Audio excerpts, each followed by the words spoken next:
Hello and welcome to the D1DLC podcast. My name is Ben, and with me, as always, is the lovely Nick. Hey, hello. How you doing? I'm good, thank you. And we also have the also lovely Nat. I was going to try and think of something else to say there, but no, we can stalled. all be lovely. Yeah. Are you lovely too, Ben? You're the lovely Ben. Yeah. Am I? Thank Yeah. you. Well, we're recording at Harry's Bar today. Harry's on grenfell.com.au. Obviously, recording at Harry's Bar is not actually a uncommon thing because it's where we do all our recordings. If you are in the area and interested to come and listen in live, we record every other Tuesday, and the next recording will be on the 9th of... That's July. Good grief, where is this year gone? I know, right? It's just vanished. And I do want to do a quick shout out as well to anyone that gets to hear this before next weekend. Our next recording won't be until after AVCon has already happened. So if you are listening in, make sure you get your tickets. AVCon is on Friday, Arvo, the 5th of July, and then the 6th and 7th of July as well. We'll be walking around and, talking shit with people. So if you see us, feel free to flag us down and say hello. I think that's all of the notices. Do you guys have any more notices to... Can I explain what AVCon is, just in case? Oh, yeah. Go for it. Yeah. As though it may be up the alley of anyone who listens to this podcast. I'm making the assumption that everyone knows what it is, so please, Nat, take it away. Adelaide has its very own video game convention that is also... Anime and video game convention. So its roots is definitely the A and B being related to anime and video games. It also has a really big cosplay turnout as well. So if you are lucky enough to come down for most of the weekend, on the Sunday, it's a huge cosplay event as well. But they do everything the major cons do. So they've got panels, they've got an artist alley, they've got an indie games room, which is massive. It's the biggest one in the country next to PAX, so it's huge.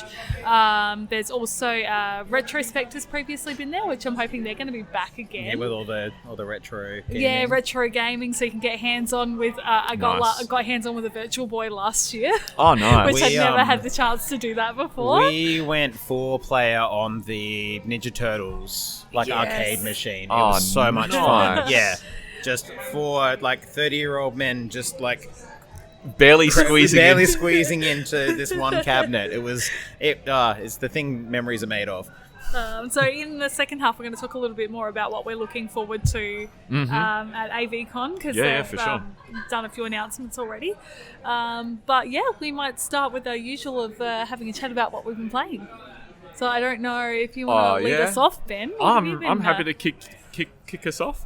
I've had a pretty interesting couple of weeks. So I've had my new computer for a bit now. Has the new toy shine come off yet? No. So I've had some fun trying to do a bit of overclocking, not because I need to, but because why not? I don't know. I saw somebody post some numbers that were bigger than your numbers, so I was like, "Oh, Ben's got to try and beat those numbers." Ooh. Well, so my numbers were pre-doing anything. It was just completely vanilla install.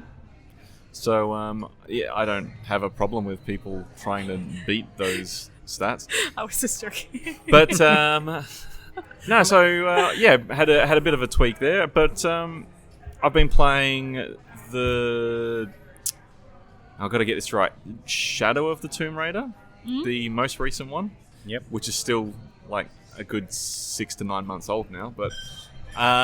Really enjoying that. I think I'm about 60, maybe 70% through now. Very nice. So do you have most of your skills and equipment back, or are you still... It's pretty much up to what I would expect from the end of the last one, or what I remember from the end of the last one. So I think you're set. As soon as you get fire arrows, it's everything is fine after Well, that. it was actually the shotgun that took me the longest, I think, to get story-wise.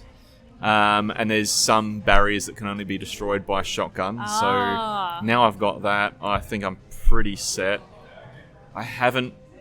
Because of that, I haven't found any obstacles I couldn't get through yet. But I'm sure they probably will throw something at me that, like I said, still got another 30 to 40% of the game left. So Yeah. And now you have a shotgun, so there shouldn't be any obstacles. yeah. Well, that's it. It's I mean, I don't want to give too many spoilers, but pretty much straight after receiving the shotgun, you do come up against some sort of... Well, I want to say they're zombies, but I'm concerned they weren't. yeah.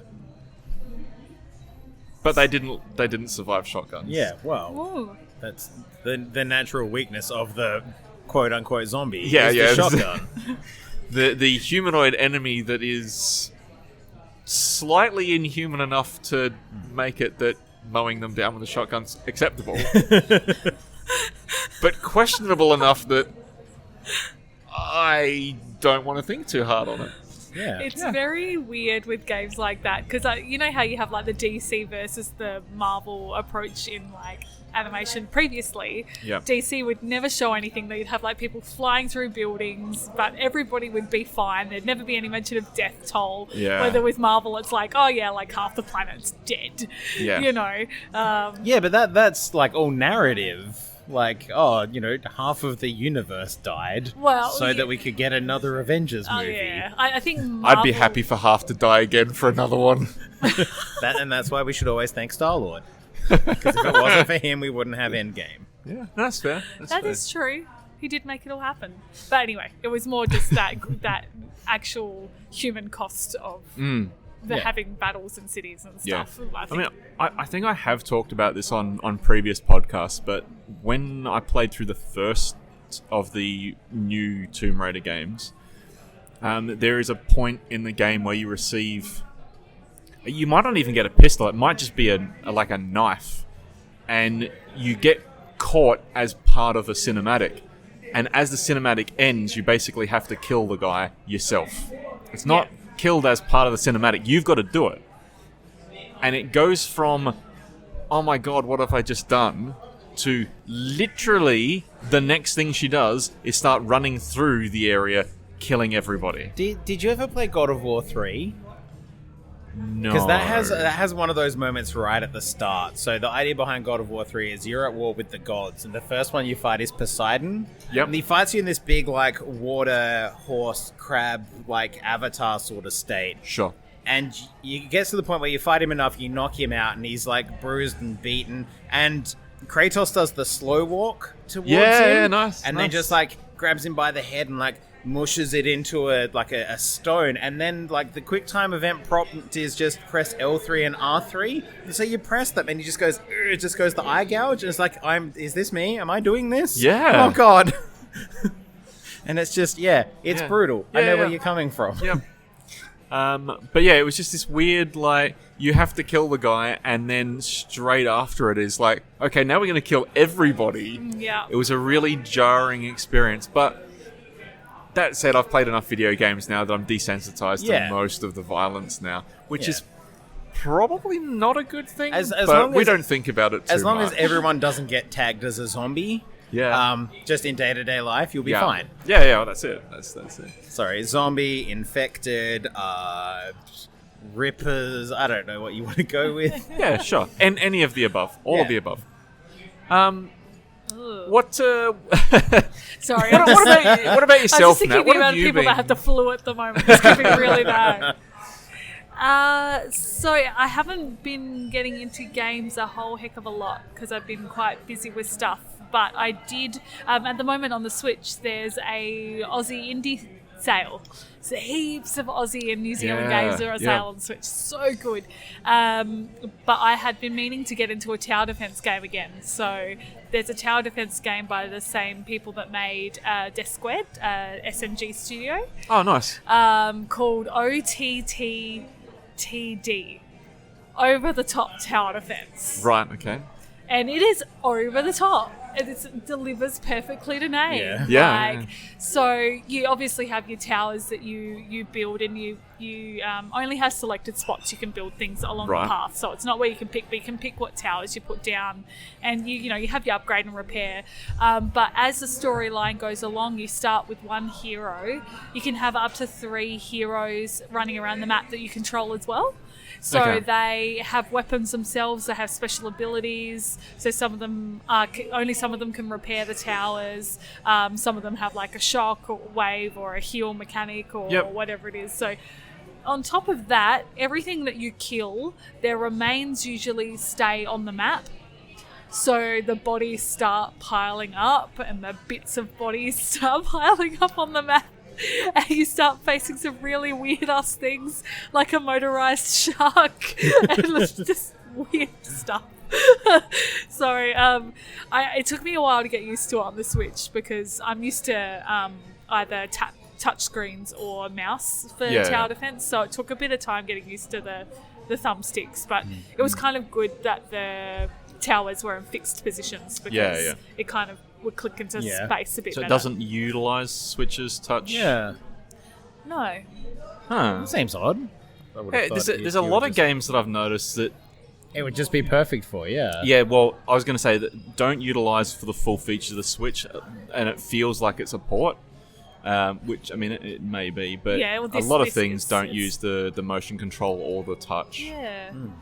To be fair, I haven't tried it undocked. Like this Ah, was. okay, sure. Sorry, this was handheld mode, so I don't know if it'd be different with just controls. I mean, you would be able to do touchscreen, but I don't know. But there is a snap feature, so you can flip between your towers using your L and R. Oh, nice. And Oh, flip that's between cool. your heroes Yeah. using L and R as well. So that's a quick way to snap around and move. Nice. Things. So it's just bad for me, because I'm also bad with this on computer. I tend to click a little bit higher than I need to, and I think even with the joysticks I might be doing silly things like that. But anyway, heaps of fun. Totally recommended for anybody needing their tower defense hit. And I think it was, I'll look it up in a second, but it was like less than $15. Like I think it was $9. And you said made by the same guys that did Death Squared? Death Squared, yeah. Yeah, so Yeah, I saw Death Squared at, I want to say at PAX last year and possibly the year before.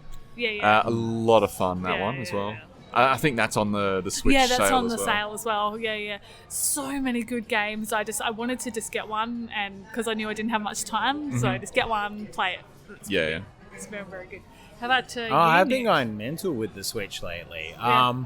So just after the last episode, I finally picked up Katana ZERO. That finally came out on Switch, which it's another Devolver game where you play essentially like a samurai hitman. And the whole idea behind the game is each level you have to go through and like deal with guards and goons until you find your target, and then you have to kill them somehow. But it's like one hit kills everyone. So if you hit an enemy, they die. If they hit you, you die. But when you die, it just rewinds you back to the start, so you can plan everything out again. And then when you finish a level, you get to watch yourself go through like you're amazing. And it's really reassuring. Yeah, okay. Yeah. But it's really good and really deep. And it's even got like this, like, dialogue option mechanics within it. Because, like, after each level, you go and meet with your psychiatrist who gives you more medication that allows you to do your rewinding. Right. Yeah. Yeah, okay. But, like, every now and then he'll call you, and you can just, like, hang up on him. You can have a chat with him. And, like, you get that with, like, other people throughout the game. And it's great. It's so much fun. Yeah. So, like, what's the combat like? It's side-scrolling. It is just, like, one button for slash, and you just, like, direction joystick the slashes. You can slow down time and hit bullets back at people.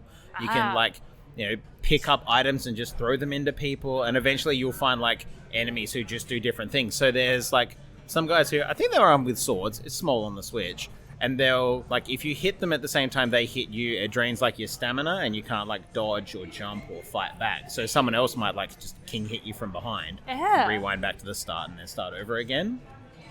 There you go. But yeah, it's a lot of fun. that does sound... overly short, though. I feel But I feel like they're building up to a number 2. Yeah, okay. Very much so. Oh, okay. So Well, a number 1, because you said this was 0? Zero is the name of the main character. Oh, right. Okay, Yeah. sure. Cool. But I gotta be honest, this could be a prologue. It could be. But yeah, it's a ton of fun. It's a really, really good game. So how long was it? Because did you finish Okay, it? so I played it over a weekend. I want to say maybe 7 or 8 hours. Oh, that's all right. But that's with me sucking it, just you play those games where you're like, all right, this is how I need to do things. I need to do this, and then this, and then this, and then once you've got that in your head, you forget it. Yes. Yeah, and it just from there, it's just a matter of just going through and doing it over and over and over again. Yeah. It's like a friendlier Dark Souls, I guess. I've been trying to do Tomb Raider on full stealth runs. Yep. And so if someone sees you and they're the last person, that's fine. But if they're the second last person, it's kind of like I haven't put any points into combat, so usually I'm dead. Yeah. But it's thrown 2 in a row at me where they're sequences that are combat heavy and you don't have a stealth option. And so I've been essentially doing that a lot, where it's kind of like, oh, look, I died. Well, now I know what to do and where to go. Like the Metal Gear games are great for that as well, because it's like, all right, there's a guy who walks around here, this guy's here, I can distract them with that. There's a beehive I can knock down. It's that just constant repetition and then going, I'm amazing, I'm a master at this, I'm so good at it. After dying 100 times. Yeah. Well, that's it. I think it's a good moral for life. Just keep going, keep trying. Yes, no matter how many times you die. Wait, hang on. Maybe take back the death part. Yeah. And the superpowers from special medications from mental health professionals. Yeah, but I mean, it's all in order to try and perfect you as being the greatest killer of all time. There's actually a really cool point where, it's in level 2 or level 3, where some of the goons are talking to each other. Yep. So you walk through, you've got this nickname of the dragon, and if you just stay there, these 2 goons talking to each other will be like, do you think this dragon could beat Strong Terry? And it's like, maybe I could. I don't know which one of you Strong Terry is. He hasn't turned up with a nameplate, but he may be dead already. I don't know. But it's great. It's got cool little bits of dialogue in it. And nice. Yeah, you go to meet your psychiatrist after every mission, and you've got dialogue options to talk to him, and just go, "Hey, I've been having this dream. This happens," and you've got the option at the very start of. It's like your Telltale Games sort of loading screen sort of thing for your options. But at the very start, you've got just an interrupt one where you can just go, "Nah, I'm not talking to you." Yeah. Or, just talking crap about people. So, with your conversations, does that have an impact on the game? It does. Yes. So there's a secret boss that if you do, the right conversations, there's a secret boss you can fight at the end. Is it the psychiatrist? It is. Oh, damn. When he calls you, you spoiler. can hang up on him. Yeah. And it's great. It makes him angry. Yeah, it does. It really does. No, I just guessed because psychiatrists are really evil. Yeah. Oh, he's very evil. Yeah. Oh, there's one boss who he's interrogating you, and he kills you every time, but you can just go back and it remembers which dialogue options not to use. Nice. It's great. It's a really good game. Yeah, cool. Yeah. Man. Sorry, I'm just please don't take offense to us joking about psychiatrists if we've got any psychiatrists out there listening. Yeah. This is, We appreciate what you do for people. Thank you very much. Yeah. I highly doubt mine listens to this podcast, so it's okay. Just wait for your next session. Man, I was listening to your podcast. Well, it's really funny because Mars Underground had a psychiatrist in it who was here, just take these drugs. And that was part of the whole infinite loop thing. Well, in Very this, strange. your psychiatrist is effectively your dealer. Yeah. He's got access to this drug that you use. Yeah. There you go. Huh. Yeah.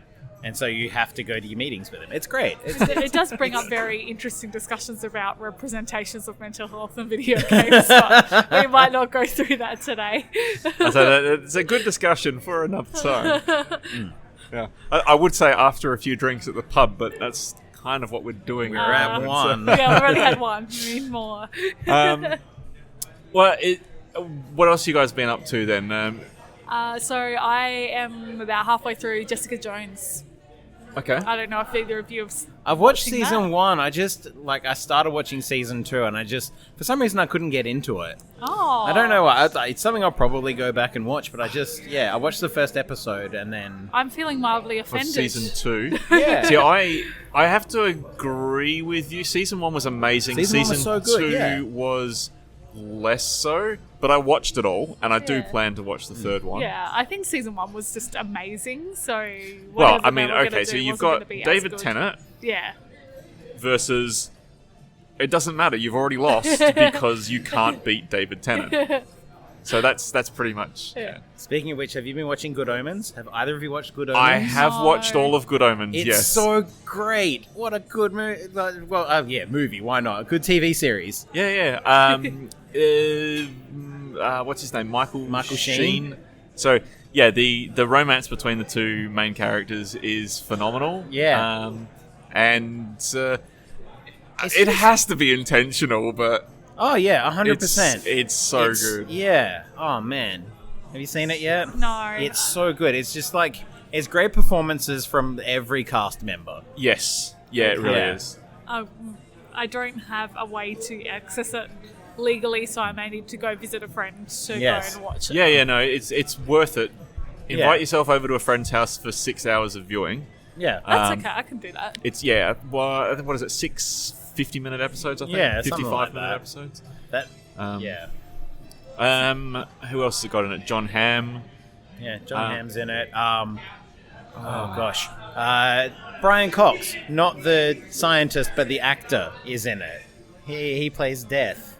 I missed that. Yeah, he's the voice of Death. Oh, nice. Yeah, it's- Okay. Yeah, no, I missed that. Yeah, just like Jack Whitehall, who plays... Yes, Yeah, yeah. I didn't recognize him without a beard and being a nerd. Oh, no, see, I picked up on him, but then forgot when we were talking about who was in it. It's Yeah. really good, really good. Yeah, Neil Gaiman, Terry Pratchett, just Yep. such a good series. I did think it was funny that at one point they drive up to a guard that's reading a book, and the book's book is American reading Gods. American Yeah. Gods. Like, oh, that's nice product placement there. Yeah. Okay. All right. So what I'm hearing is you don't care about Jessica Jones, and that's fine. I'm sorry, I'll Jessica go. Jones. I'll tell go you off what, in a corner. That's I'm fine. going to power through it. We care about David Tennant. Oh no, Care about David Tennant. but David Tennant is season 1. I know. And a So- little bit of two. A little bit. Little too. bit. Well, see, no one told me that. Yeah. Yeah. I don't know assume if it's like, enough. yeah. See, Well, it's never enough. But, I'll go see my psychiatrist to get a hit of David Tennant. Here you go. Here he's in an episode of Broadchurch. Oh, thank you. Thank you. damn it! I wanted to complain about something in the show. But you No, haven't go seen for it. any Go of for it. Sorry, we interrupted you No, with no, love no, of David no, Tennant. That's fine. I appreciate David Tennant time. It's good. Good anytime. No. The only thing is, if you don't like Trish, this is another very Trish-heavy season. I got to be honest. One of the reasons I didn't like season 2 as much is that I didn't like what they did with Trisha's character. Yeah. I think in season 1 she was. I want to say she was friendly and supportive in season 1, and in season 2 she just became bitchy and self-righteous. self-righteous and very, very misguided. Yeah. And so Yeah. that doesn't really. Okay, so hearing that doesn't do good things for me. But Yeah. like I said, I will still watch it. I did.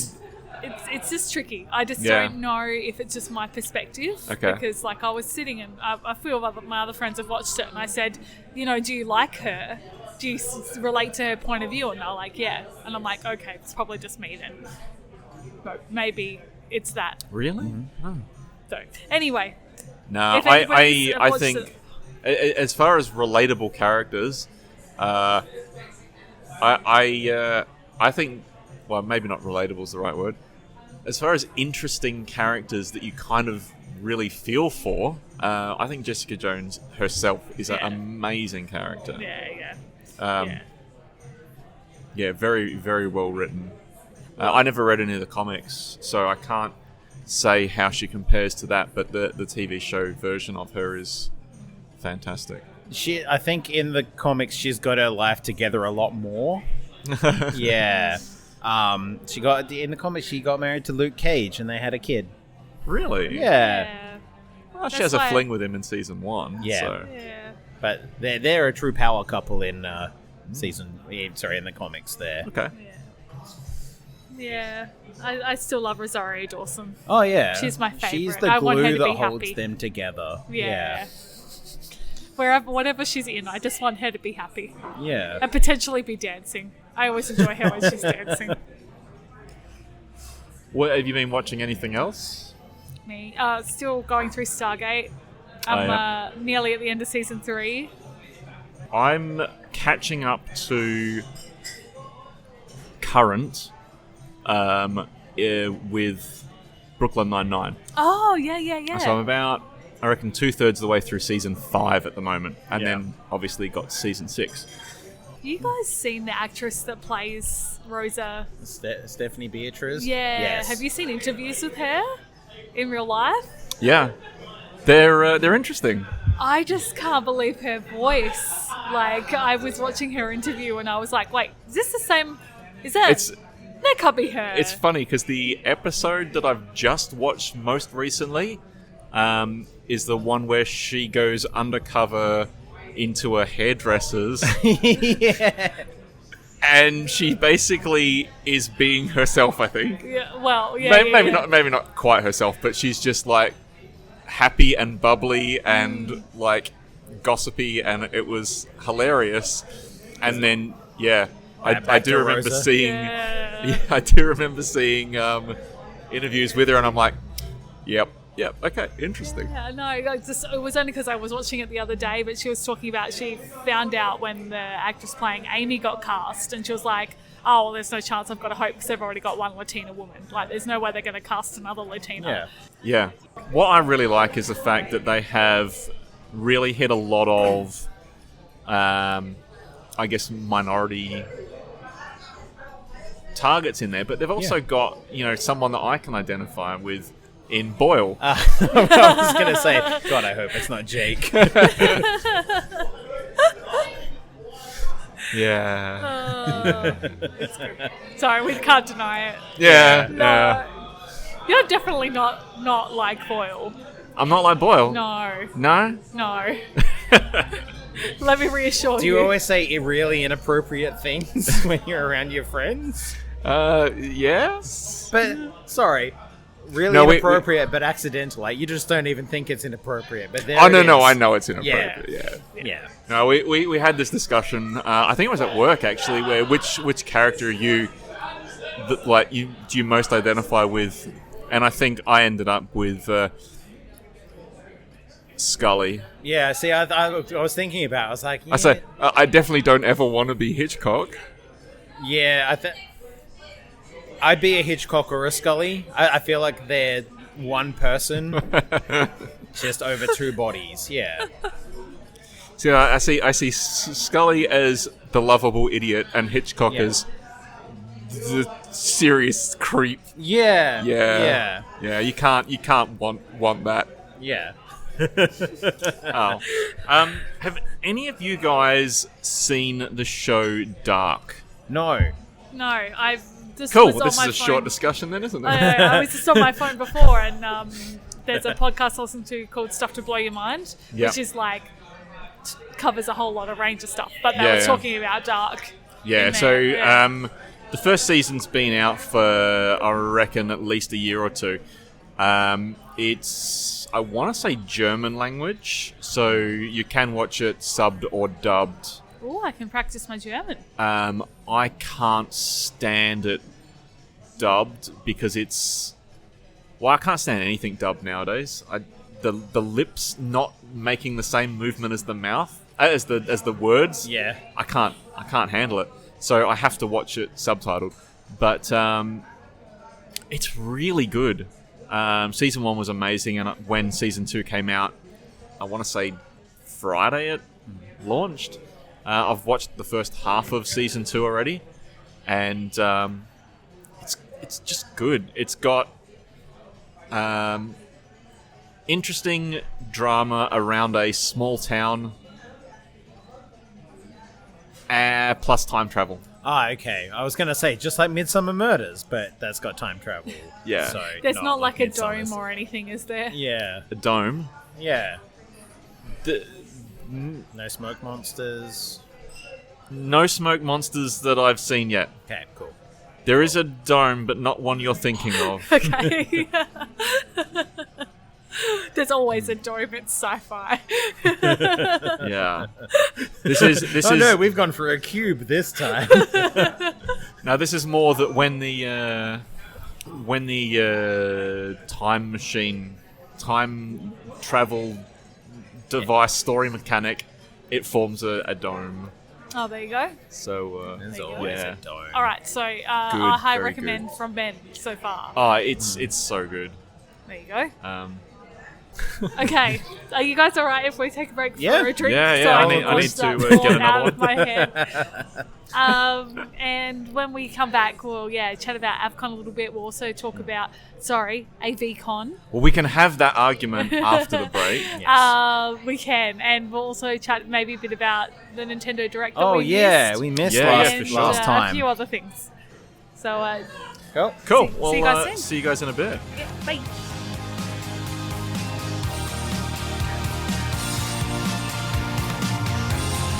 Hello and welcome back to the podcast. We're going to talk about some now AVCon.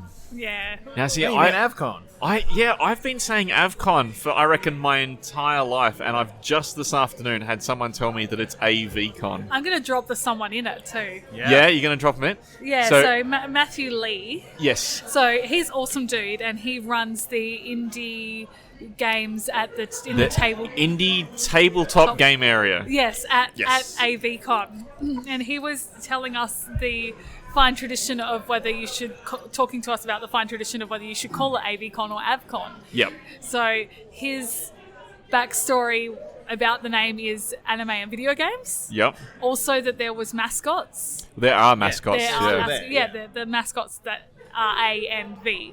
So Yes. all of that means that it should No, be so the separate. mascots are AV is one a mascot, and Switch is the other mascot. Oh, wait, what? Yeah. I only heard half the discussion, clearly. Well, no. So I went to the launch party earlier this year, and they basically have a banner for each of them. But yeah, AV is one of the mascots. Oh, right. Yeah. But there yeah, you go. it actually called AV. AV and Switch, there you go. AYVEE. Yeah. We just Google fact checked. Yeah, Google fact check. We've Yeah, got yeah. You didn't trust me? Wow, I'm hurt. Cut me deep, Nick. Cut me real deep. well, look, I just wanted to double check it. I like. No, it's like we don't double Look, check in things in the fairness, media. Like we just believe them Man, wholesale. The damage is done. Let it go.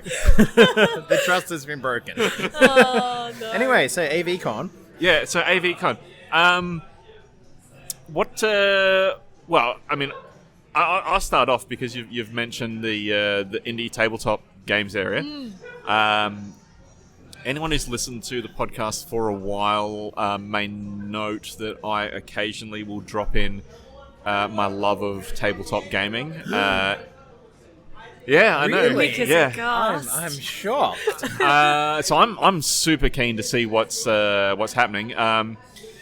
Matthew dropped some magazines that he's been putting together around what It's called the Campaigner. the Campaigner. So it's really cool, beautiful. Yeah, they look amazing. Like a designed magazine, because he was telling us there's been a magazine publishing for a long time. So he started making one on tabletop games, and it's beautiful. Yeah, and as we were saying, he's running the indie tabletop game area as well at AVCon. So yeah, really keen to see what we have. I think he said there was 10 people showcasing their 10 people showcasing games. stuff from around the country. Yeah. Which is really cool. I'm hoping that there'll be the usual slew of competitions and that sort of stuff as well that I can attempt to come away with another win from. I got one a couple of years ago, but my daughter knocked me out last year. Oh, that's what you're down for? No, looking forward to what they've got to showcase there. But is there anything you guys are looking forward to? Well, I mean, I am sharing my pumped up enthusiasm to everybody about the Indie Games Room. Yes. It's always been a big area that D1's focused on. And Monkey Stack, who is one of the major sponsors for the Indie Game Room, have put together their trailer. So if you haven't seen it, we shared it on Friday, I think, last week. And you can just go to YouTube and look up Monkey Stack, and it's on their page. I think there was 30 games in the Indie Games Room for this year, so huge, and some of our favourites are back, so super happy to see Brief Battles guys from Juicy Cupcake are bringing back Brief Battles. So that was released I think a month ago now. Wasn't too far off. So it'd be good to see them and have a chat to them about how it's been going, if they've been getting the kind of sales that they've been after. Was there anything you saw, Nick? I did. I wrote down 3 that have me. Yeah, there they are there. Notice I've spelled it phonetically AVCon, so I don't mess it up. Nice. So, yeah, just going through the little showcase. The first one was Merc Force. I think it's pronounced 30XD1. Oh, that looks like so good. It's like a really beautiful, like, a mech flight. Yeah. So that looks amazing, yeah. I saw that and I thought it was 3012 because it's the XII or whatever. Yeah, We'll have to ask them when we see them. So that was the first one. The second one, which just looks like it ticks all my boxes for a game, it's called Romancing the Law. Oh, I which saw is, that too. as far as I can tell, a detective romance novel. Yeah, no, when I saw that, I thought, yeah, okay, this is right up Nick's alley. Yeah. Oh no, I have to investigate things as well. Damn. Yeah, the art looks really beautiful. Yeah. Like kind of that hand-drawn style of art. Yeah. Beautiful. And the third one, and we've had a discussion about this, Unpacking. Oh, which Unpacking. Did you see this one? I saw the trailer in the Indie Game Room trailer, and it's unpacking a house after moving. That's literally all it is. It looks amazing. I gotta be honest, unpacking's not one of my favorite things. Are you serious? It looks so good. Yeah, so I mean, where do you put books? On the bookshelf, or do we put it on that bookshelf? Well, I don't disagree that that there is going to be a subset of the population that will be very interested Straight up, in it. I'm going to play that game to death. Yeah. I've been following this game for so long on Twitter, and it's a puzzle game. So what I really love about it is that everything does have a right place, and everything is meant to be in a particular order, and that's how you win, you know? Well, see, if it was my house, the way it would work is that the boxes would sit under the carport for... well, I've been in my house for 2 years now, so... some of them at least that long. And that means you can throw that stuff out. No, you don't there's use it. You haven't. If it's still boxed up, you can throw it out. No, because you don't use it. No, because you have to unclutter take your life. Does it bring you joy? Yes. Just seeing your box fort. You take that box of stuff completely unopened to the next house, and then when you finally do open it up, you're like, oh, here's that thing that I replaced because I couldn't find it. You know what you should do? Next time you move, wrap it with like the birthday party like wrapping or Christmas wrapping. Yes. And when you move, it's like, oh, what's in this one? Yeah. No, that's a good idea. I'll do that. All right, do that or throw it out because you don't need it anymore. Yeah, well, yeah. I think the only box when we last moved that I unpacked the day we got there was my box of board games, which really does go back to the tabletop is a passion thing of mine. So yeah. Yeah, I laugh if the rest of the boxes were things like, photo albums of cherished memories. So no, back in the box with you guys. Oh, it was photo albums of me unpacking my tabletop board games. This was last time we moved. Remember, you put a bow on it. It was like, oh, I wonder what's in this. All of those games I love. Yay! Sorry, that's hilarious. Can you do that as a video as well? Yeah. Okay, an unboxing of the boxes of of board games. Yes. Okay. Done. Nat, anything else pop up on your radar there? Look, I had unpacking on my list as well, and I think we had all the same ones that were real highlights. I tend to find what happens though is that I rock up and there's something there that I didn't even notice in the trailer that I'm like, oh my god, how did I miss this? This is amazing. And I sit down and play it for ages. Like last year there was a music game, Rotocolor Rhythm. Yeah. Okay. That was just incredible in person to play because it's, your typical like beat matching game, but you had color theory built into it as well. So the more colors and combinations you were mixing, it would create beautiful patterns on the screen.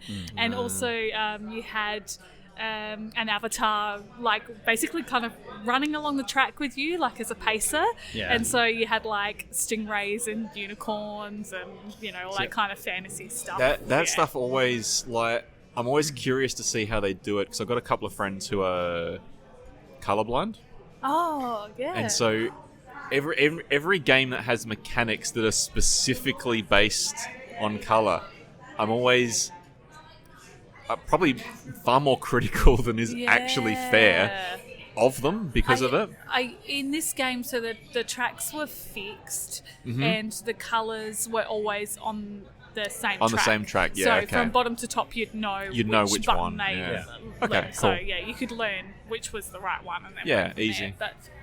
there. But of course that would be a thing that I just never ever think about. Because, as I said, because I've got a few friends that are colorblind, whenever I'm designing like a user interface or a website or something like that, I always have that at the back of my mind because it's not something that's as common as you'd think, but when you're doing design, it's more common than you realize. Yeah. That's a thing. Yeah. No, that's all right. I'm just trying to think of what else is at AVCon. I should also mention the speedrunning. So I don't know if you'd remember when we had Mr. Double on, James. He is going to be taking the lead from first cab off the rank for the speedrunning. Oh, nice. And he's trying to convince his mum to come and do commentating while he's speedrunning. Nice. Do we know what he's speedrunning? I do. Give me a second and I will look it up because it was a game I hadn't heard of before. So I knew that I was going to have to look it up. Look at this, super quick, right here. It is called Radical Rex. So I'll give you a quick description of Radical Rex. Yeah, go for The it. game stars Radical Rex, a skateboarding, fire-breathing Tyrannosaurus Rex who must save his land and his girlfriend Rexanne. Nice, Rexanne. From an evil magical skeleton... Oh, sorry. An evil magician named Sethron Sness. Oh, wait, no, his name is Sethron, and it's on the SNES. Anyway. Look, I'm happy with either of those. Yeah, you had me at fire-breathing, skateboarding T-Rex. Yeah, I'm interested to see this mechanic. Any two of those, and I think we've got a good game, but all of them? You can't disprove T-Rexes couldn't breathe fire, I'm just saying. Or that they skateboarded. Yeah. Those things are made of wood, and the wood would have rotted away. What about the wheels, though? Because... You've seen the Flintstones? I have. Okay. I have seen the Flintstones. Explained. Yeah, what are these stone discs doing here? Someone had to invent this wheel. This wheel and this half pipe that is dinosaur sized. So he is going for the world record attempt for the game. So it'd be good to see if he can land that one or add it to his belt with his other games that he's got records for. Yeah, what's he got? The Mickey's Castle Illusion ones. Yeah. So cool. it'll be awesome. I'm just trying to think of other things. I generally... Cosplay competition. Oh, yeah. We should definitely mention the AVCon Avengers. That will be out in force. They're a new group of cosplayers that will be out representing at AVCon. Yep. So if you do see the Avengers out there, say hello to them, because one of them's known to you guys as somebody we've had on the show. Is it the Mighty Thor? No. Oh. Why am I not remembering her name right now? Amy. Yes. Thank you. Yep. What's her cosplay name? Clutterfiend cosplay. Thank you. she's in that crew, so they'll be around showing people around and kicking ass in their cosplay. Yeah. Cool. I generally do like the quiz night on the Saturday night. Yeah. I've never been to that quiz night. I've not been for a few years, but I do very much enjoy it. I actually went to one with you, like through work, because they were like, "Hey, who wants to do this?" Yeah. I was like, "Yeah, let's do it." I reckon that was the last one I went to. Yeah, we did not do very well. No. Even with our ringer, who we thought would know all the answers. But we did okay for the video game side of things, but then we just straight up lost the anime side of things. To be honest, I thought if they had... Because that had Jaden Ryan from Cheese TV, but didn't have a Cheese TV round. Yeah. Like, missed opportunities, I'm just saying. So is it anime and video games every year, or do they theme it? There's rounds. Yeah, but sometimes if there's a theme for it, like a couple of years ago, there was a... God, I think the whole thing was winter themed, so there was a winter round. Oh, that was all themed around winter, yeah. Or snow and ice and blizzard and but so it's normally things like anime. There's a music round that's like theme songs and that sort of thing. And what game is this song from? Ooh, that'd be good. It is. It's really good. Like they've really started sort of diversifying their questions there. So have we missed out? Do we need to book a table when we've missed out? You get a table. I think Friday night you like just go and go, cool, we'll be table 16, and then you just put down the names of everyone on your table. Oh, okay. Yeah.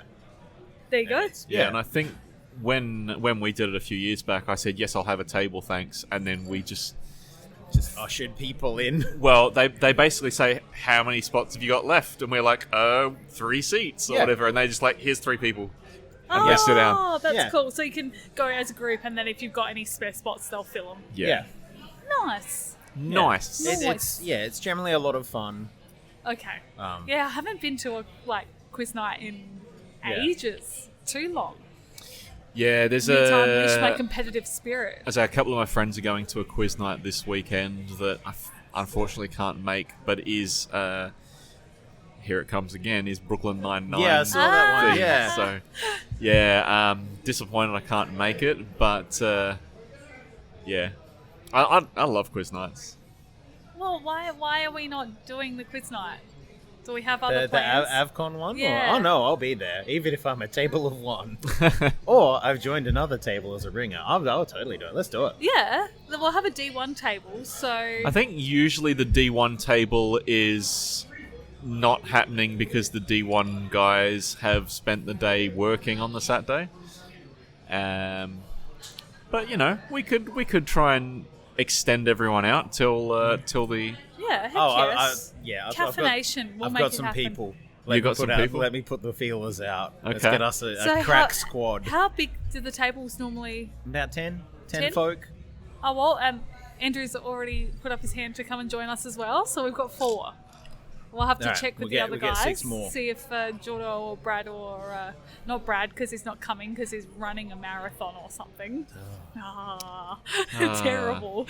He's not running to Avcon, is he? No.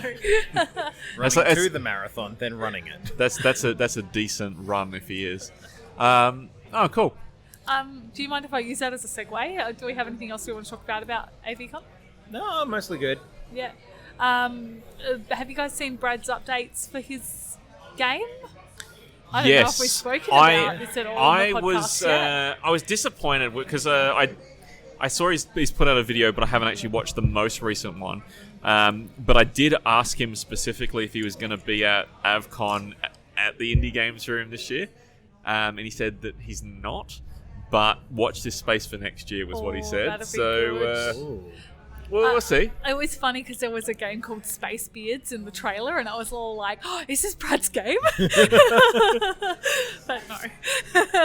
Anyway, so Brad's been doing a course through Udemy where he's been learning how to code, and he's put together a game called Rocket Boost, which is just a chance for him to practice the skills. It's nothing AAA or anything, but it's been a bit of fun, and I got to practice putting together some music together for it too because I I haven't done that in a long time. Cool. So that was really fun. So if anybody wants to play that, we'll have a link in the show notes for sure. You can't play it on your phone, unfortunately, though, because it's running through the Unity engine. Yeah, just it's the demo engine. So yeah.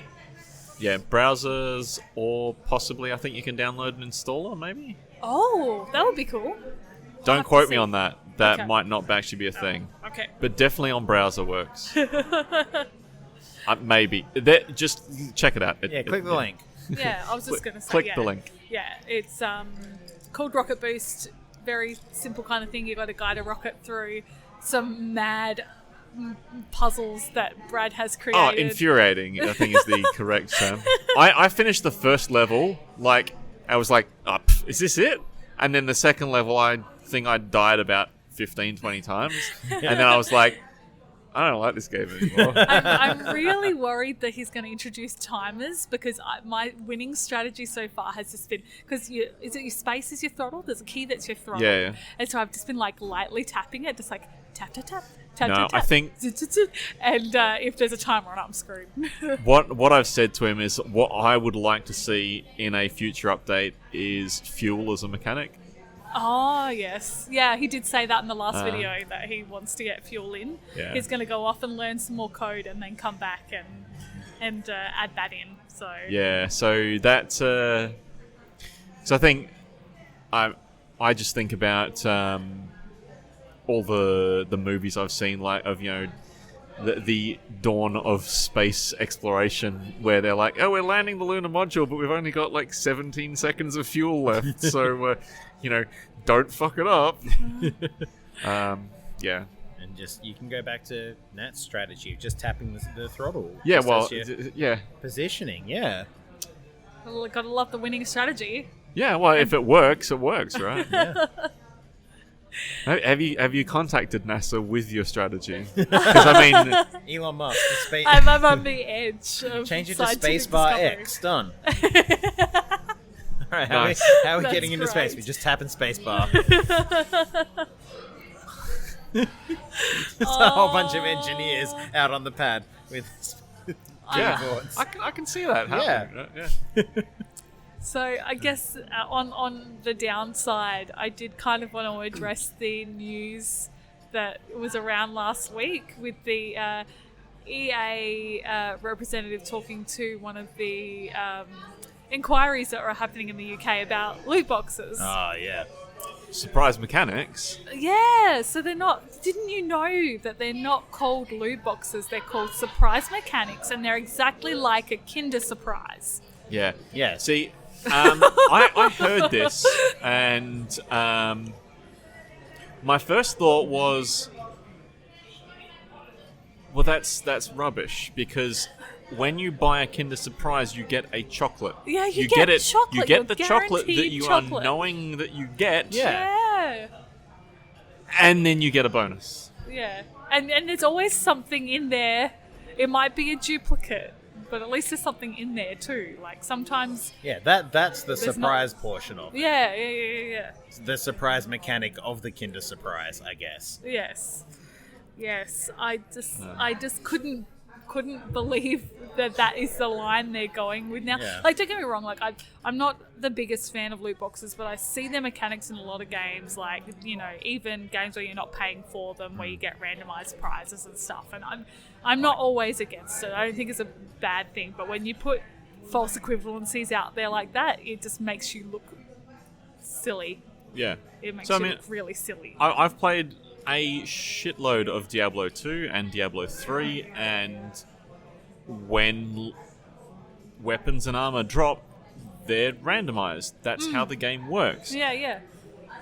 But That could be considered surprise mechanics. and this is it, right? Yeah. I would consider that a surprise mechanic. Like you don't know what you're gonna get, but you get something. Yeah. But I'm not paying for the privilege of getting additional chances at that. Yeah. Like yeah. That's not the carrot there. Yeah. Like, I was thinking about when I played Overwatch, and it was like, I will play Overwatch today until I hit one level and get my loot box. We'll see what skins I get. Yeah. And then it's like you get a Bastion voice line, and it's like, oh great, it's more just rubbish. But then it's like, I don't need to play anymore. I've got my loot box today. Yeah. And it's like, it just gets so disappointing. How dare Sorry. you say a Bastion voice line is rubbish? I think I'm getting a glare I genuinely think the last time I played Overwatch, I got a gold. You know how when they all fall out And before they're you different open coloured, them? Yep. And I think it was the gold one, the really rare one or whatever it is. And I opened it up and it was like 1,000 coins or whatever it is. Oh, nice. And I was like, I quit, uninstall. See, my last one, and this is why I stopped, was 3 greys and a blue. Yeah, nice. I was like, what? Yeah, I don't care about sprays. Give me a cool costume. yeah, Yeah. Give yeah. me something cool. Yep. Yeah, you've got to make the What kind of mechanic... surprise mechanic is this? Yeah, we've got to make the mechanic worth people's time, otherwise I don't engage with it either. Yeah. And again, I get it, like, Blizzard do sell loot boxes, so that's, the part I have problems with, because if you're buying something and they're not guaranteeing any level of quality to that, that's the problem. But I think as well, if you're selling that sort of thing, you can only make it cosmetic, or else it's like, especially in like competitive games. Like this is the thing about like, I suppose like Dota 2. When you would get items, it's purely cosmetic. It doesn't give you an edge in the game at all. It's just like a cool hat someone can wear, that sort of thing. We spoke about this recently with Mortal Kombat, was it? Yeah. Or something. Like, the big issue with the cosmetic discussion is it creates a slippery slope. Yeah. But at the same time, you're building less of like a pay-to-win sort of situation. Where it's like, if I've got online play and I can pay money to get like, a stat upgrade for something that makes my character better. Yeah. That's when that was the problem with Star Wars. Yeah. Battlefront 2. For Vader, yeah. Not only that, is that the cards that you got in their loot boxes were cards that boosted your ability to play the game. Yeah. You would get damage increases and that sort of stuff. Yeah. And that's... I mean, that gives you a reason that you have to then do it, not you have the option of doing it. Look, everybody knows that red costumes make you go faster. Yeah. It's bullshit. Also, I find it weird that they liken it to a Kinder Surprise, which I think are banned in the US. Oh, there was a whole story about how they were banned because they were a choking hazard or something. Yeah. And they were like, you can go to the shop and get a gun, but you can't get buy a Kinder Surprise. Yeah. Yep. Yes. I suppose surprise mechanics aren't a choking hazard, being completely digital. Look, you could choke on your anger, but...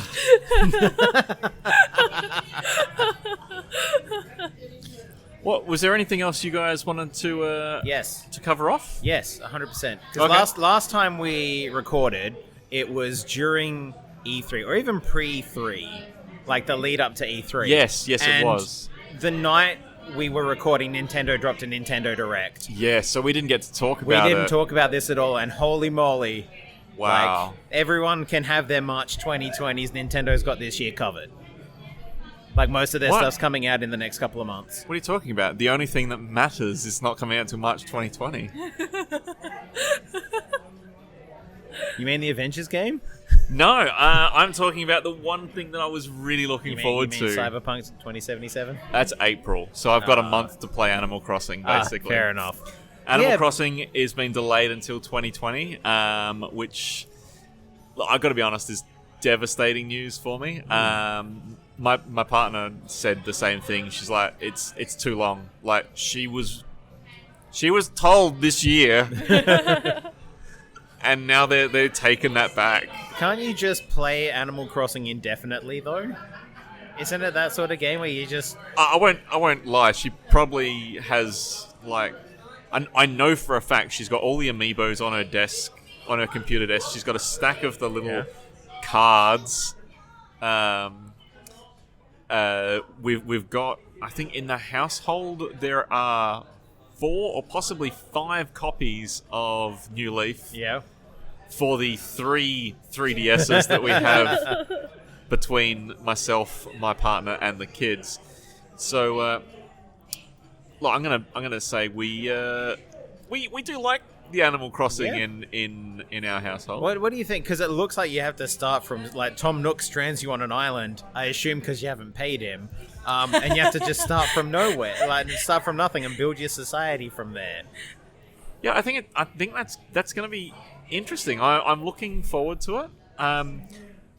My first thought was, well, is there a museum on the island that I can donate my fossils to? You know, you could build one.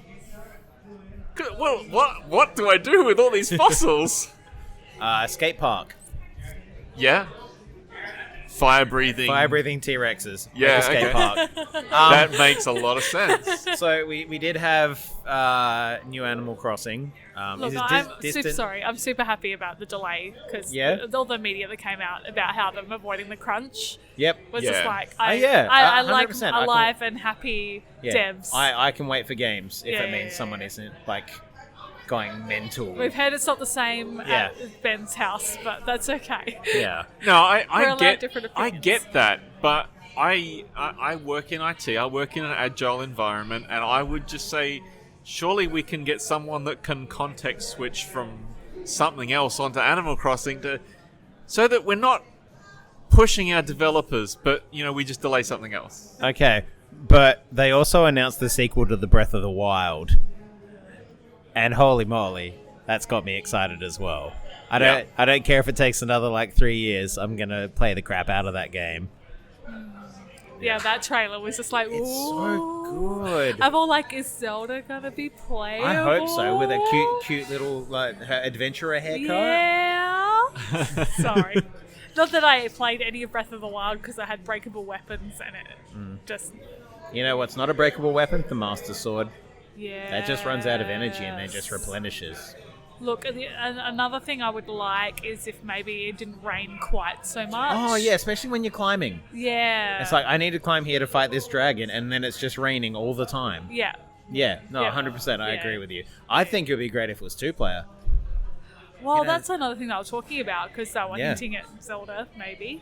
Yeah. Could be 2-player. 2-player adventuring. Yeah. Yeah. And speaking of 2-player adventuring, Luigi's Mansion 3. Yes! Did you saw this, right? I saw it. With Luigi Yes. and his susceptibility to water and drains. Yes. Look, it does look interesting, and I probably will get it. Simply because, I never played the. I want to say the first, but it's probably there's multiple Luigi's Mansions now, isn't there? We're up to 3, but it's just on different systems. Yeah. So I only played number 2, and I loved it. It was great. Such a great game. Was that the one on? Was there one on Dreamcast or was it Wii? There was one on the. I'm pretty sure it was the GameCube. Sorry, yeah. GameCube was number 1. Not Dreamcast, because that was a completely different Yeah, system. that was Sega's It's getting late, failed folks. masterpiece. Yeah. But yeah, number 2 was great. GameCube, I reckon I played. Yeah, and it just, as long as it just keeps those, it looks like it's the same mechanics, just with some extra add-ons, and it just looks fun. Okay. Yeah, and it just, having that second Luigi run around means that you can start doing those, puzzles that require 2 people, and it's like, well, you need to get through these bars. A good thing we have, a Luigi man out of snot who can walk through that, T1000 style. Yeah. Nice. Yeah, but that's I think a couple of months away. Yeah. Yeah. Yeah. You know what's out already? Cadance of Hyrule. And it's so much fun. Oh, have you played it? Yeah, I am halfway through it. Oh, wow. Okay. But it's the map, as far as I could tell, is just randomly generated, and once you learn how it works, there's no attack button. You can just you just hop up to bad guys and just attack them with whatever weapon you've got Okay. to the rhythm. You can swap between Link and Zelda, and they've each got Zelda can shoot a fireball that you can direct around to the beat, and then just explodes in an AoE, whereas Link can do a spin attack. And it's fun because they've just taken all of the boss monsters and made them a giant musical instrument monster. Okay, So yeah, nice. Amos is like a bass guitar moss, so he's just got like a big bass guitar, and him and 4 other ones just like shuffle around, just playing bass. And there's one that's a like 4-headed lizard that's got like a glockenspiel on its back, and he plays that like to the actual like song that's playing when you fight him. And then when he's finished doing that, lightning appears everywhere, and it's fun. It's a really good combination of like the Legend of Zelda nice. IP and Crypt of the Necrodancer. Yeah. So Yeah. I was watching one of the guys from Vooks play it on the stream like the first day it came out. Yeah. And the guy was so funny. He was being really professional and like talking to the camera and taking time and then playing and going, "Oh, I'm out of time." Yeah, Oh, and it really throws you That was out so if funny. you miss It's a fun. beat. Yeah. Yeah. I'd recommend it to everyone. Yeah, cool. Yeah. Oh, we've also got Link's Awakening coming out soonish as well. Oh yeah. Like the remaster, which looks That looks cute great. as all heck. Yeah. It looked really nice. I loved how they were talking about you can create your own dungeons. Yeah. Really hoping you can share those because I want to make you guys go like through my Mario dungeons. Maker style. Yes. Yeah, mine's gonna be full of Goombas. Yes, It's Goomba just dungeons. so many mushroom dudes just waddling around And everywhere. coins. Coins? Yeah, maybe. Lots Rupees. of pots. Mine's gonna be full of pots. Full of pots. Nice. You've had a bad day. Crush all the pots. Oh. All right. I Yeah. think things are getting a bit rowdy here, so we might call it a night. Before we wrap up, there is one last thing I'd like to do. For you guys that haven't seen it, Oh, I yeah. did my video of my PC build. I reckon a week or 2 ago now. I reckon it's just over a week. And on the video, I did say anyone who is interested in the giveaway that M-Wave gave me, which is a mouse mat, to put a comment on the video and we will randomize a winner. Well, we did that before we started recording tonight, and I'm happy to announce that the winner of the M-Wave mouse mat is Nazi Goring. So I'll be in touch with Nazi Goring to You mean organise. the emperor who created the Great Wall of China to keep the rabbits out, right? Yeah, that's the one. That's the one. I'll be in touch with them to organise handing over the mouse mat. So congratulations to Nazi Goring. Yeah, congratulations. Yeah, well done. Oh man, this is going to be like the end of Evangelion. Congratulations! Congratulations! Congratulations! No? Look, it's on Netflix now. I might watch it all. I've been Oh. told don't. Apparently the dubs are bad. I mean, as I It said, doesn't have Spike Spencer doing the dub for the main character anymore. Yeah. It's weird. It's Speaking really of- weird. He was at AvCon last year. He Sorry, was? AVCon, yeah. Yeah. We've all tied it back together. Yeah, nice. In a nice, neat little bow, like what should be on all of Ben's boxes in his car hold. yes. Just so it's the gift that keeps on giving. Anyway, Well, we have been at Harry's Bar, or we are at Harry's Bar, but by the time you hear this, we will have been at Harry's Bar, because we... wouldn't it be weird if someone was listening to it while we were here? Just not recording it, just...